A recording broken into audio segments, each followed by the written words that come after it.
কিছুক্ষণ আগে আমরা ক্লায়েন্টের একটা ডেলিভারি দিয়েছিলাম। এখন আমরা দেখে নিই আসলে ক্লায়েন্ট আমাদেরকে কি ফিডব্যাক দিছে।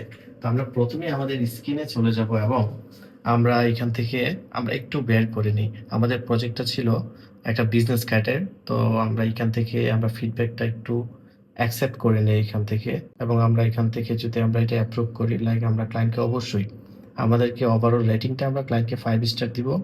আপনারা আসলে অনেকেই মনে করেন যে ক্লায়েন্টকে 5 স্টার দিতে হবে, নট লাইক দ্যাট। আপনারা যদি নিজেরাও স্যাটিসফাই থাকেন, তাহলে ক্লায়েন্টকে 5 স্টার দিবেন। যদি মনে করেন না ক্লায়েন্ট এই প্রজেক্ট করতে গিয়ে আপনার সাথে অনেক প্রবলেম করছে, তাহলে আপনি 3 স্টার, 4 স্টার দিতে পারেন। কোনো প্রবলেম নাই। তো এই ক্লায়েন্ট আমার জন্য ভালো ছিল। সবকিছু ওভারঅল ঠিক ছিল।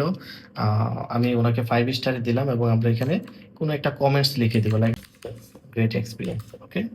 দেন আমরা এখান থেকে সেন্ড এ সো আমরা দেখতেই পাচ্ছি যে ক্লায়েন্ট আমাদেরকে 5 স্টার একটা রেটিং দিছে।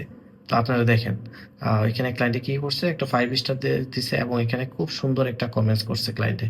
সো এটা আমাদের জন্য আসলে অনেক বেশি পাওয়া। এটা হচ্ছে ডেডিকেশন এবং কোয়ালিটি ওয়ার্ক।